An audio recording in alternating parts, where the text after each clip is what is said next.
Hi, and welcome to the Free Your Spirit podcast. I'm your guide, Carole Frey, founder of Free Spirited Wanderer, a conscious wellness business of yoga retreats, lifestyle coaching, and yoga teacher mentorship. In this podcast, we explore conscious business, yoga on and off the mat, and general lifestyle. Our aim is to help you live a more fulfilling and purposeful life. Whether you're an entrepreneur, yoga student, yoga teacher, or simply someone looking to make positive changes in your daily life. Join us as we share insights, tips, and stories to inspire you on your path to a more free-spirited life. So sit back, relax, and let's embark on a journey of self-discovery, adventure, and expansion.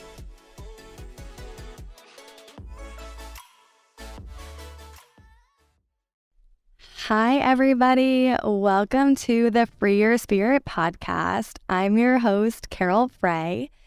My intention of this episode, the very first episode of the Free Your Spirit podcast, is to welcome you, to tell you about the why behind this podcast, what my business entails, and to share my journey on how I got to where I am today. So first of all, I have been wanting to start this podcast for probably 3 years now. I know, how crazy. And my yoga studies have taught me that the desires we have in our heart are placed there for a reason. And until we act on them, they will continue to pull at us and take up space within our thoughts about how and why we are not doing what we are destined to do. I have decided to finally answer the call, so here we are today with this podcast. Now, on this podcast, I plan to discuss general lifestyle, yoga as a whole, travel, business, and to bring on guest speakers who are living their life as the fullest expressions of themselves and who have also had a positive impact on my life and the lives of so many others. The purpose of this podcast is to share motivation, mindset, empowerment, and embodiment tips and practices that originate from modern and ancient technologies of yoga, Ayurveda, and life coaching in order to help you come back home to yourself.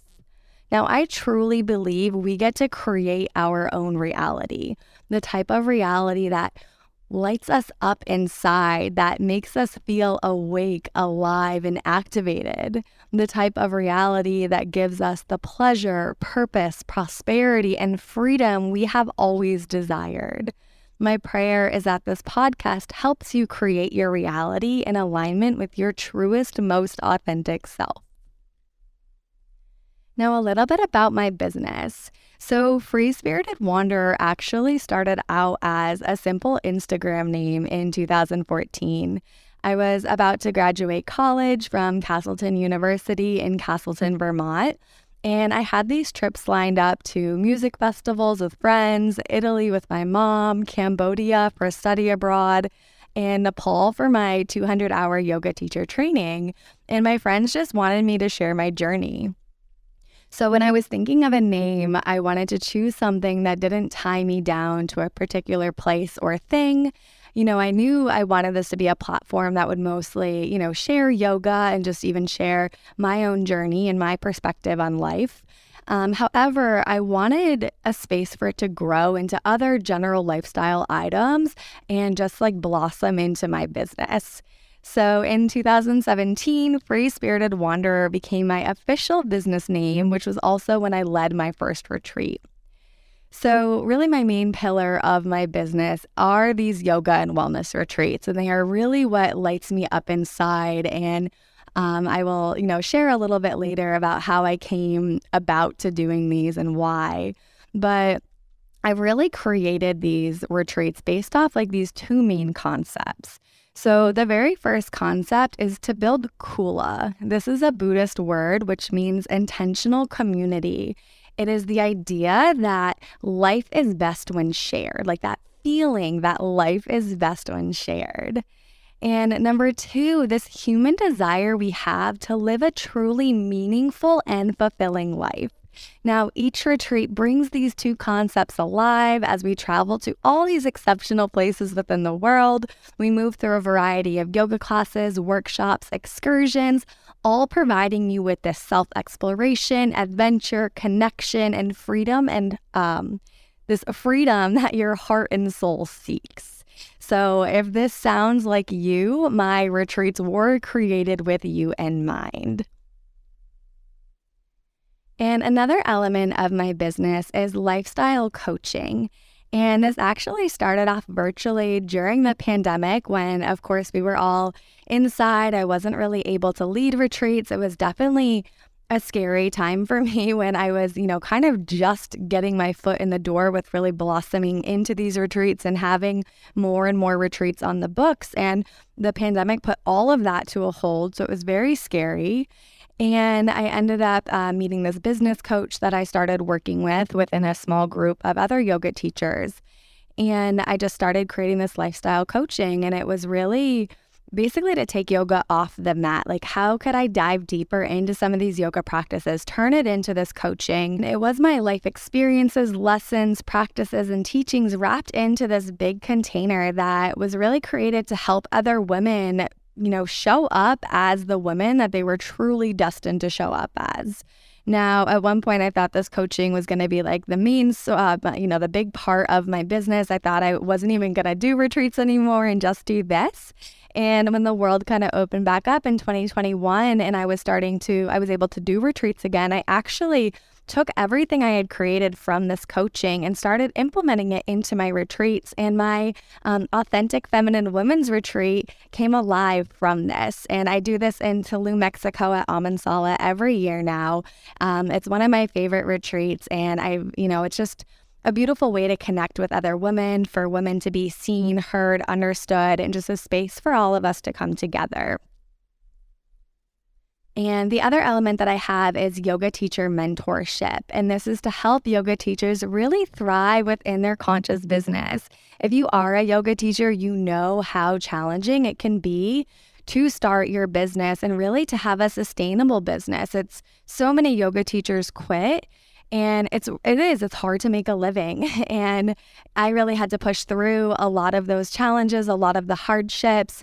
And as I was able to push through and really continue to get clear on what my business looked like, to get clear on the things I needed to do, the things I needed to let go of, who I needed to become, I started to put this together and realized I felt like I had so much that I could then share with other yoga teachers, because we have so much to share, right? Yoga offers, this world needs yoga, right? We need this healing, this transformation. We need other people to believe in them.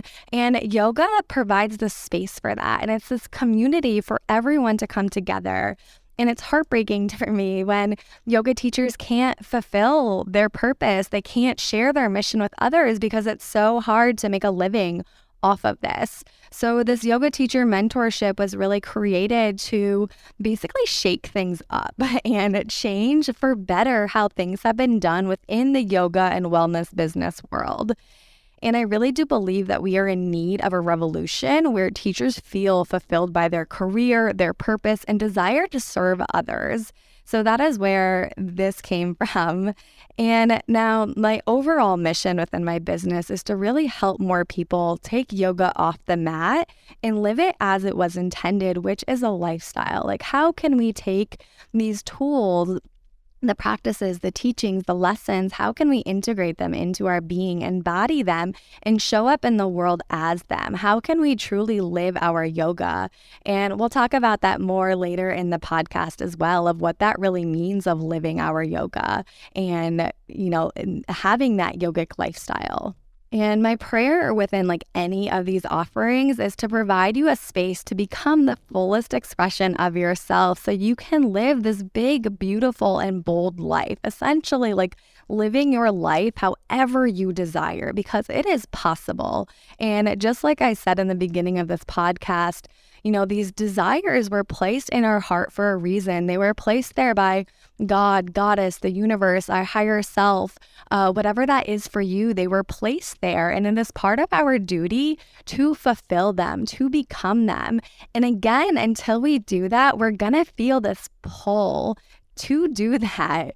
So this is where all of these offerings come together, is how can we start to embody who we want to become. How do we embody that version of ourselves now and become that best version of ourselves? And as we learn that embodiment and to fulfill these desires, our path becomes more clear, more open. Okay, so now for how I got here today.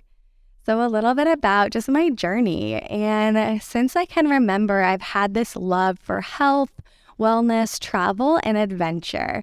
I grew up in the middle of nowhere, Vermont. We had a bunch of property, and I was also an only child. So I just had a very large imagination. I loved adventuring outside and making up stories and, I guess these little fantasies or whatever they were. But I had a great time doing them.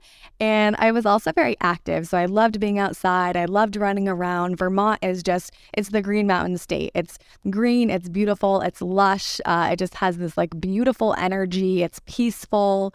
And I felt very fortunate to have grown up there. And also just loving that being active. I played sports my entire life. We would always go hiking or swimming, all sorts of things. So I just always felt really good about being active. I loved to sweat. I loved the endorphins. I loved how I felt. I loved the discipline of sports as well and all the lessons it taught me. I really loved who I became through sports, the dedication, the determination, that resiliency, that ability to keep moving forward even when shit got hard. And so I played soccer. That was really my big sport that I loved. I loved to run. So I ran track and then I played soccer. And when I was 14, or maybe 13, right before high school, I was invited to play soccer in Holland with this program called People to People. And it was my first time traveling, without my family, my parents. And I was able to meet all these other people, these other women or girls, I guess at the time, from all over the U.S. And basically we were there to represent the U.S. And we played all these other teams from across Europe, Switzerland, Sweden. I forgot who else. Those are the two main ones I remembered, but most of the European countries, I believe. And I just really loved being with all these different girls that I didn't know any of them before I was there, obviously. And being able to see Holland, to explore it, and to eat the food and the culture, and then also to play soccer twice a day and be able to play in these big matches. It was just a really incredible experience for me. And I feel like it really woke something up inside of me, especially that, that child who just loved to run around and adventure. And we also traveled quite a bit. I guess as a kid, most of my extended family lived in Pennsylvania. So we would do these 9-hour car rides. And I guess I just got used to traveling. And I think I really do think I enjoyed it, to be honest, and enjoyed the car rides. So yeah, playing soccer was playing soccer in Holland was that first big trip that I had that I think really woke me up to what was out in the world. And I was there is so much to see, so many people to meet, all these cultures to explore. And I wanted more of that. So I knew that when I was 13, I knew I really wanted to create this life where I could travel and I can continue to do what I was able to do in that experience. Now, I was also fortunate at a young age to know that I always wanted to be my own boss. I didn't really want to do the 9 to 5. I didn't really like how things were done or what I kind of saw. And I wanted to be my own boss. I wanted to live life on my terms. And I didn't know what that looked like, obviously, at 13 or 14. But it was something that was just inside of me that I wanted to be my own boss. So moving forward, for high school, I went to a private Catholic high school that was in Burlington, Vermont. And I grew up in Wadesfield, Vermont, which is a very small town. It's beautiful, loved it. But Vermont was the big city, 40,000 people. And that's the big city of Vermont. And I enjoyed being up there and, meeting new friends. I was a starter on the varsity soccer team. I liked the new environment. And, my freshman year was really great. It was just something new. And, I think maybe you can tell I love new experiences and meeting new people. So I really enjoyed my freshman year. Now, this high school was also 45 minutes away from me. So we kind of had some issues getting me there some days. And my parents were divorced, so I spent time between those two homes. I ended up staying with my best friend a lot. I stayed with my uncle a lot, and it was fine. Everything was, I didn't mind, again, the different environment, but there was just kind of some of the normal stresses of being a high schooler as well. I think part of it, you're kind of trying to figure out who you are at that time, and you kind of have this idea of who you are, but then you're trying to fit in. So you believe that you have to be somebody else to fit in with everybody else. So it was kind of just this like chaotic time, essentially. And I started developing these headaches every single day. And I didn't really know where they were coming from. Years later, I found out that it was chronic stress, and that it was living in my body and manifesting in these headaches because I didn't know how to deal with it at the time, nor I didn't know what it was, obviously, either. And the only outlet I really had was soccer and running around, and that can only do so much for you too, right? And I had like this positive outlook on life, but I still knew that there was this missing element of how to handle these hard situations. So moving forward, my junior year, we were able to take world religion and philosophy. And again, I went to a private Catholic high school, and it's funny because this is where I was introduced to Buddhism. And I learned about Buddhist philosophy. And now, again, being someone who was always on the go, didn't know how to slow down. Again, life was a little chaotic, and I also always had music on 24/7. Like I was just never really by myself in like this quiet space ever. So when I started learning about Buddhism, and I learned that it was like this whole philosophy around being present and self-awareness. And those were the two biggest things I took away at that time. And I remember my little 17-year-old brain thinking like, what? There's an entire philosophy around enjoying the moment. And that felt like such a foreign concept to me, and slowing down. And I was like, okay, I want more of this. Like, please, please indulge me. And I discovered the book Wherever You Go, There You Are by Jon Kabat-Zinn. This book completely changed the path of my life, gave me a different perspective on life, helped me deal with some of these situations that were challenging for me and I didn't have the outlet or knew how to deal with them. And I highly recommend that book. It's still, to this day, I tell everybody about this book, and it's a quick read, just these little sections on, non-judgment or patience, meditation, mindfulness. And it put me on this path to mindfulness. And I still had these headaches, but I started to notice, just a little difference in my life of how I was handling situations. And that felt good. I could kind of tell like something was working. And now a little bit, maybe around this time as well, I think I, started to learn about yoga. And I learned that yoga was like this moving meditation. That's how I learned it at the time. And I remember thinking like, okay, I'm active. I play soccer, I run track. I love to be active. I love to move my body. So if I can move my body and meditate, that sounds amazing. Let's do that. And I can't really say that at 17 or 18, I like jumped on the yoga wagon. The very first class I took was with my mom at like our health club. And the only thing I remember was my soccer hips hated pigeon. And I was like, I don't know why anyone would ever want to do this posture or do this to themselves. And in Shavasana, the teacher gave us a blanket, and I thought that was super cool. So my big takeaways were I hated pigeon, and the blanket in Shavasana were really cool. So fast forward to college. This is 2010 now, 2010. So I played soccer at Castleton University where I went. And I also was kind of exploring yoga. We had like these classes that we could drop into for $1. And I started subscribing to Yoga Journal. And I was also a business major. So I was kind of, like I said before, I wanted to be my own boss. I knew I kind of had this like entrepreneurial mind and direction I wanted to go. And I knew that I loved travel, health, and wellness. I also knew I always wanted to study abroad. Since that Holland trip, I wanted to study abroad. So I played soccer my freshman and sophomore year.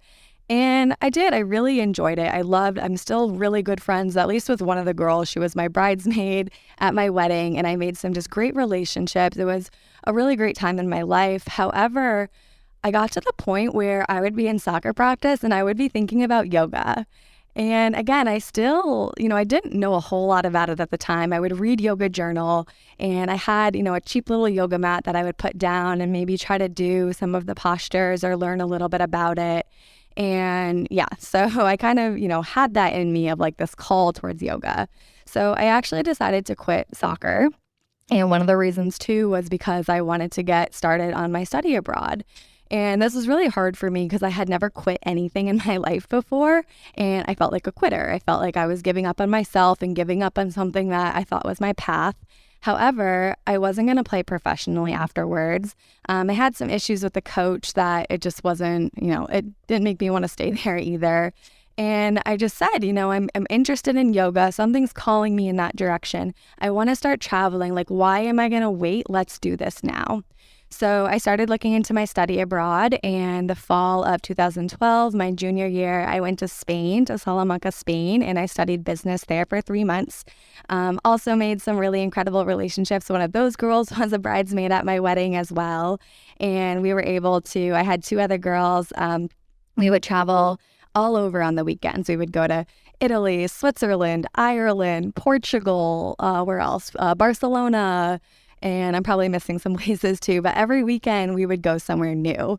And, it just started to like feed into this like adventurous, like life experience, culture seeking, like it starts fed into that, like those parts of me. And I loved it, right? I loved everything about it. And again, it reminded me of that experience of Holland, of meeting new people, trying different foods.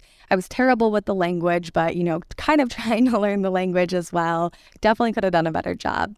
But it just really confirmed like how much I love to travel and how I wanted that to continue to be part of my life. So when I came home, I was walking on campus, probably from class to class, and I saw this sign for a study abroad trip to India. And, I was kind of looking at it, and now within yoga, as I was studying yoga more, I learned that it originated in India. And one of the reasons I started to get really drawn to yoga was the lifestyle of it. It was the philosophy, the culture around it. So it wasn't even so much just, the asana, the postures. It wasn't that I wanted to stretch. And of course, I liked the mindfulness, but I knew that there was something more about it. Like I knew there was this entire philosophy similar to Buddhism.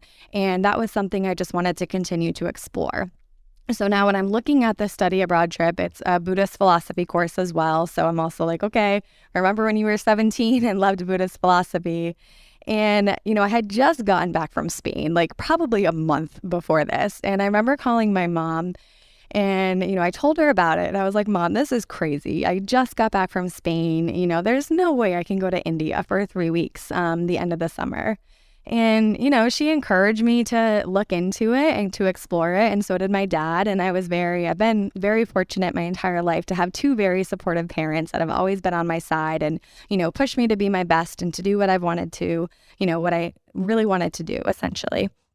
And so I met with the professor Jim, and we were also really fortunate that he taught at Castleton. And now he does the study abroad for people all over the world, all over the US especially, but there have been people from other parts of the world that join. And I was super fortunate that he taught at Castleton. So I was able to meet with him in person. And wouldn't you know, I signed up to go to India for 3 weeks and study Buddhism. And that was another incredible experience for me. It was a huge culture shock of being in Delhi. It gave me a huge perspective on life. It was also really cool because we would be in India. Majority of the time we were in Ladakh, and our classroom would be temples or monasteries. And it was like you're just completely immersed in what you are learning. And you're learning everything based off the experience of being there. And, you have all the locals. We would always have a local guide with us as well. And, eating all the food. And again, meeting people from all over, bartering with the little shopkeepers there. And, you just the Himalayas are just like in your face every single day, the most amazing view ever. And I just loved studying Buddhism. Again, I loved the philosophy behind it. I loved starting to implement some of these practices into my life. And, again, I went to a private Catholic high school. I grew up going to Catholic church, and it was very refreshing to just see a different perspective. And I felt like I really connected with this perspective. it spoke to me, and it spoke to these like the things that I was going through at the time. So another incredible experience of being in India. Now, when I came back, I loved this experience so much that I looked into going to Cambodia with Jim with Wisdom Tours Abroad. Now, this trip was at the end of my senior year. So we graduated May 2014. The trip was in August 2014. Now, in order to make this trip happen, I decided to purposely not take enough credits my final semester of my senior year. So these courses were 6 credits that they offered. So I left 6 credits and I basically finished my college degree in Cambodia with this study abroad trip. And the paper I got to write to graduate college was all about my experience in Cambodia and Nepal, which I'll get to in a little bit. But it was just, it's funny looking back on that and seeing where I am now about how my college graduation paper was about the philosophy of Buddhism. And I was also able to tie in yoga because of my experience in Nepal. And I wrote 20 pages on this. And it's just so funny looking back on that now and seeing where I am today. So very blessed for that experience. And now I was looking at yoga teacher trainings around the same time as well. And again, I was graduating college soon. I didn't have, this like business management job in line. There wasn't like a company I wanted to work for. And I think, as I've said, I wanted to work for myself and kind of figure out this own path.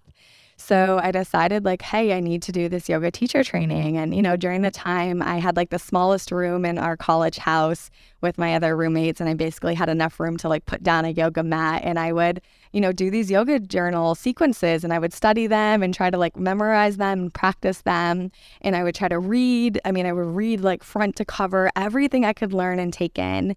And then started studying all these different teacher trainings. And I knew I wanted to be immersed in the experience. I didn't want to do it in the US. I wanted to go to India. And I talked to my professor, Jim, who I went to India with, about teacher trainings. And if he had any insight on traveling by myself. And one of the things he said was, I don't know if I love you going by yourself to India at 22 years old. If you had a friend, that'd be fine. And he was like, why don't you look into Nepal? And I was like, okay, I don't really know a whole lot about Nepal. And I started studying trainings in Nepal or started researching, and they spoke to me even more. And I found one with Rishikula Yogshala that was in Pokhara, Nepal, the most beautiful place I've been in the world to this date. Reading everything about it, and I was just like, this is everything I want to learn, at least that I thought at the time, and this is the place that I want to be. So I signed up for that training, and it was perfect because it started in September or October, I think. So basically, I went from Cambodia to Nepal, and I had a little bit of time in between and did that study abroad. Or did that teacher training right after the study abroad. And backing up real quick, in order to make all of this happen, I did the thing with the credits and I was able to walk at graduation, which was important to me. Now, I only had classes 2 days a week my senior year, so I decided like, hey, let me go get a job and start saving up for all these travels and these trips I'm going to do. So we were really close to Killington Ski Resort, which most people go to Castleton to either play sports or to ski at Killington. They call it the Beast of the East. It was super fun being close to there and being able to ski and hang out there. And we had this like little local spot we would go to for happy hour called Baja Burrito. And I was sitting at the bar one day talking to the bartender I knew, and she was like, hey, do you know anyone who needs a job? And I was like, yeah, I'll take a job. And, at the time I would also work at Sugarbush Resort, which is where I grew up, a ski resort there. And just like on the any holidays or breaks we had, I would work there. And so she was like, so she was like, okay, yeah, sure. So I started hosting there, and that's where I met my husband today, Scott. He was working there as well. And so I met my husband there, and I started saving up for this training and everything. And so I went to Cambodia, went to do Nepal. And again, Nepal it confirmed this path that I wanted to be on. It confirmed everything for me, and just so much joy from that entire trip. Now, when I came home, and actually Scott ended up joining me on this trip as well. So super random. When I went to meet his family for the first time, his brother was going to be in the same exact place as me, so in Pokhara, Nepal, at the same exact time. So weird. And he was volunteering at a children's home. He had been there before and he was going back again. And so the two of us were talking. We're like, hey, let's get Scott to come. And we went through this whole thing, and Scott had to go through this whole thing in order to make it happen. And he did. So he was in Nepal. He came with his brother. And before my teacher training, I had a few weeks in between Cambodia. So my dad actually came and we hung out there for 10 days together. And then I stayed at an ashram by myself for a week. I had the teacher training for 5 weeks, and Scott and Billy came in between that time. I stayed after for another 10 days, and we all volunteered at the children's home and spent time there together for the 10 days. And again, just a really, really credible experience. I think about that place every single day. And I'm even doing a retreat there this year, which just lights me up inside because I've been thinking about that place. And I knew when I was there, I said one day I was going to come back and bring a group there. And I cannot believe that that is happening this year. I could almost cry even talking about it. It makes me so emotional and so excited at the same time. So after Nepal, came home in Vermont still, started teaching right away, still lived up at the ski resort. And then I started working at Lululemon in Burlington when we went home for the summer back to around where my parents live. And I worked at Lululemon, was teaching yoga. We decided to move to North Carolina in 2015 for just something completely different. And so we did that. I transferred to the Lululemon there, was teaching yoga, and that was my life. And in 2017, I started feeling really complacent in my practice. I didn't really have a direction where I was going. I didn't have a teacher at the time, and I just kind of hit this like blah. Now, my teacher training, we did Hatha yoga and Ashtanga yoga. And Ashtanga yoga is a very rigid, disciplined, beautiful practice that I did not connect with at the time when I was in Nepal. And I heard that in Charlotte, we're about 20 minutes outside of Charlotte, that there was a teacher there, Jonna Smith, who was a certified Ashtanga teacher and had an Ashtanga program. And I knew about it for probably 2 years. And in 2017, I finally was like, okay, maybe it's time for me to do this. So I went to take Jonna Smith's, just like a regular vinyasa class of hers, and absolutely loved the way she taught, just her mission, what she shared, how she showed up, just the sequencing of the class. I just really enjoyed it. And I went up afterwards, and I think I like completely fangirled her and started talking a million miles an hour about how I worked at Lululemon and did my teacher training in Nepal. And you know, we did Ashtanga, and I've been wanting to try Ashtanga, but I haven't been ready, or, you know, whatever it was. When I was done, she just kind of looked at me, and with this like most compassionate, like sweetest, loving voice, she just said, come, and just, you know, come, try it out. So 2 days later, I found myself in that Ashtanga space, and I have never looked back. I felt like a beginner again. I felt like I had so much room to grow. I saw like all of this like these goals within this practice, and then like all of the paths to get there, and all of these things that, you know, it just gave me like this whole new meaning within my practice, this whole new direction, this whole new purpose. And I never looked back. And now this practice is done 6 a.m. We do a Mysore practice, which is a self-guided practice. The teacher teaches you, and you basically learn the sequence and do it on your own. And then there's a lead class, which, you know, most people are familiar with a lead style of yoga. You learn them in a sequential order. And basically, as your body begins to unlock, or as your body starts to become ready for more, you learn more of the postures. So basically, each posture is kind of building up to the next one. They do get a little bit harder. So you kind of want to be able to, you know, your body wants some type of understanding of the posture before until you get that next posture. And I just really loved that. Like, I loved having to work on each posture, like finding the discipline. You can't skip things. It forces you to face yourself, to face your fears, these obstacles, these limitations, to really like dive deep within and recognize where those self-imposed barriers are coming from. And I just loved the entire practice of it. So really connected with that. And this also lit something up inside of me. So I started this in June 2017, and I decided to lead my first retreat that year. So I 2 months later, I basically put this together and then launched it with like a month in advance. And I picked a place that was like 3 hours away from us in Hot Springs, North Carolina.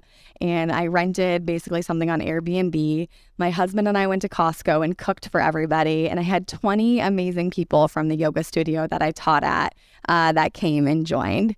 And I just, again, loved everything about this. I loved leading the retreats. And, basically the reason I decided to dive into it was because I was going to wait for a while. And I was like, I'm not ready to do the retreats. I need more time. And when I got clear on, what I have already accomplished in my life, the things I've already done, all the places I had traveled, my teacher trainings, my practice, the discipline that I did have within my studies. And I said, I can do this now. And just that idea of building community and seeing people come together, with this intention of diving deeper into yoga, discovering more about themselves, and just to be in a different place, to be outdoors, all the elements of a retreat you bring together. And that was a really powerful experience for me. And it was really cool to be a facilitator and watch these people come together. So that continued to light something up inside of me. And now being at this Ashtanga every day, or 5 days a week I was going, I decided I was ready to go to India finally. So I did back to India, but for my teacher training. So I did my 300-hour teacher training also with Rishikul Yogshala, was in Kerala, India for 5 weeks. Obviously another great experience. Came home, did a year-long Ashtanga apprenticeship. I did another training in 2019 with Para Yoga. Rod Stryker is the founder of that, went to Colorado. Now, in 2019, I was also I really wanted to work on building up this business. And, I didn't really have a big savings at the time. I didn't, have something else to fall back on. I was really creating this all from scratch. And now at this time, I was teaching at 3 yoga studios. I was serving tables at this busy restaurant nearby. I bartended the Panthers football games, bartended the Davidson College basketball games, was also trying to, do these workshops and continue leading retreats. And it was a really chaotic, crazy year. And I had to make a lot of sacrifices because I knew I wanted to do this business full time. I knew I wanted to start this conscious wellness business of these retreats. And I knew I had to make these sacrifices in the meantime in order to get there. And I had this little mantra every day when I was so exhausted. Again, also waking up at 4:30 in the morning for Ashtanga. And this little mantra I would just say, just keep swimming, just like little Dory and Nemo. And that would get me through my days. And I had to remind myself why I was doing this. And 2020 hit, right? The pandemic hit, and I had to get creative. So I stopped, obviously, serving tables as everything shut down and bartending. And I continued to get creative with my classes. So I was able to offer park classes where we could spread out outside and be outside doing yoga, and then also do day retreats as we kind of got through the pandemic a little bit. So I had to get really creative with it. And now this is when I signed up for that business coaching program as well. I thought maybe my path was to go online instead and away from the retreats. I was like, oh my gosh, this world is so unpredictable. What if something else happens? Maybe I should just do the online thing. And, that worked for a while we were all in our houses. And that was like the only connection we could get. So it was great. And it came at a perfect time, obviously. But when 2021, things started to open back up again, people wanted that in-person connection and community. So I really decided to start the retreats again. And I just did one that year in Tulum, Mexico in November 2021. And I made that a women's retreat that was, based off all the coaching and everything I had done there. So basically 2020 really pushed me to go full time with my business and to follow my heart, to not go back to the restaurant, which was kind of like a safe haven, right? I could, I'd have a lot of cash I could walk out with, and I made good money there, but did it light me up? No. Did it fulfill me? No. Was it something I needed to do in order to do my business full time? Absolutely. I don't regret that whatsoever. And I learned a lot about myself and just life in general. So I don't regret any of that. But 2020 was, it pushed me to really see, hey, what do you want to do? And let's not wait anymore. Let's go now. 2021 was really the first year that I went full time with Free Spirited Wanderer. And this is when I took a big risk on myself. Now, in my humble opinion, I believe that when we take a risk on ourselves, it is already the greatest reward. We have already accomplished so much just by making the decision to take that risk. And the reason why is because it shows you that you believe in you. And this is such a powerful force. That energy of believing in yourself then enables you to do whatever it takes to reinforce that that was a good risk. You find the dedication, the devotion, the passion, the willpower to keep moving forward, to figure out the path you need to take to basically prove to yourself that this was a good risk and to be able to do what you set out to do. So when you believe in yourself, your mission, and your purpose, that is enough. And I believe the path becomes a little bit more clear when we become clear about our intentions within. So that concept really helped me to move forward doing this full time. And I think also not having anything else to fall back on too gave me a little bit, it lit that fire under me as well, but it was in an exciting way. So it helped me to take a look at myself, take a look at my business and figure out, what do I need to do this full time? So I continued to teach at the local studio, and I really started to build up more of my private clients. I actually had a lot. I almost got to the point that I had to say no, and that was incredible for me, and started to build up, this belief that, okay, yes, you can do this. There are people out there that you can connect with and find. And I also started to do more immersive coaching programs, and then again was just getting really clear on these retreats. So I did that Tulum retreat in 2021, and then I also was able to do a smaller retreat in the Smoky Mountains that I've been doing for 5 years now.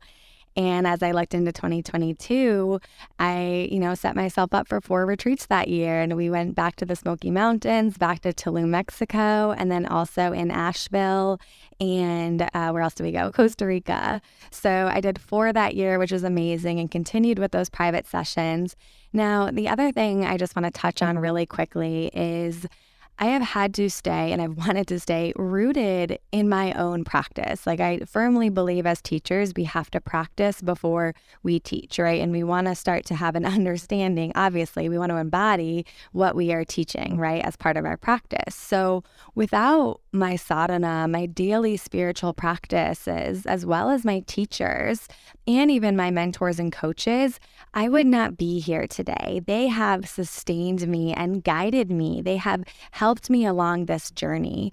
And without them, I would just not be here today. So I am super, grateful for these tools, these techniques, everything I have learned within this yoga journey and the people I have met along the way. So I do believe that it's really important that we have teachers in our life. We have coaches, we have mentors, we choose these people who have been where we want to go, and they help us to get there, right? And we build this trusting relationship with them. And it's a really beautiful, incredible thing. Like when I met my teacher, I feel like my whole world just shifted. And, so to have that and then to be that for someone else is it's just a really cool experience. And I'm excited to continue that, within my life and within this business. And so as I have had to get rooted in these practices, it made me look at, what do I need to do alongside of my business? How do I continue to take care of myself and nurture myself and, continue to be a student of yoga? So, I hadn't done a teacher training in, I guess, 3 years at this point, or a big teacher training within 3 years. I've done so many workshops, immersions, and shorter trainings, but I decided to do another 200-hour training. And I did this one in Charlotte with Jonna Smith, my teacher, as well as Tanner Basemore. And I just did it for me. And it was just great to touch up on, certain parts of the training, to also gain a new perspective. Again, I had done my trainings in Nepal and India with all teachers from Rishikesh, India. And, it's just cool to have all these different perspectives and have all these different teachers as well who have, been to different places and walked different paths. And then to be able to take all of that in, kind of digest it for yourself, and then figure out, what it means to you or how you implement that into your life. And I really loved this training because, in my opinion, I think Jana is the queen of Ashtanga, Ayurveda, Tantra, and yoga philosophy. And she teaches this philosophy in a way that the modern day practitioner can really understand and implement into their own life. And learning, this philosophy from her and figuring out how to apply it to my own life or connect it to my own life really gave me a deeper understanding of what that was. And it created a foundation for my own life and for my own business. So that yoga philosophy has just been an incredible part of my journey. It's, it reminds me of this lifestyle, what it's all about and why I'm doing this. And the other part of the training was focusing more on the body of just, anatomy, assisting, sequencing with Tanner. He does a credible job with that. So if you live in the Charlotte area, highly, highly recommend taking their teacher training. So yeah, as I've moved through my business, it's continuing to stay rooted in my own spiritual practices, continuing to have teachers. I also have business mentors and coaches and strategists that I work with now as well. So as I've been expanding this business, it's been a really exciting, scary, wild ride for me. And it's funny because I know I'm just getting started on it too, which is also exciting. And I'm just happy to add in this podcast now to continue to add like another element of, what I teach and how I teach. And again, to bring on these guest speakers of other people who have had such a positive impact on my life. There's so many people I cannot wait to share with you. I'm so, so excited. So yeah, this is why I'm here. And this is why I love what I do. I'm so blessed. And I'm starting this podcast so I can start to live by example, to overcome my own fears, self-imposed barriers, and these limitations that I put on myself. And as I can start to show up and overcome some of these, I hope that it encourages you to do the same within your life. And the other thing, why I realized I needed to do this podcast and the time was here is because I have 1,600 notes in my phone. And these are full of ideas, perspectives, stories, teachings, contemplations, and a few grocery lists here and there. But I am at the point in my life where I can no longer suppress my own voice and keep all of this to myself. I know it's time to share and spread what's in there, and that is my aim through this podcast. So my hope, and by sharing all of what I plan to share, is that it will reignite or expand that fire within you so you can go out and live your biggest and best life. I cannot wait to continue this journey with you and begin to share some really incredible human beings with you. So there will be a new episode of the Free Your Spirit podcast out every Thursday, so make sure to tune in. And if you'd like to connect on Instagram or subscribe to my newsletter or just learn of any of my current offerings, please check out all the links below in the show notes. I'm just super honored that you chose to spend your time with me today. I'm so grateful for you. I will see you next week. And until then, keep showing up as your truest, most authentic self.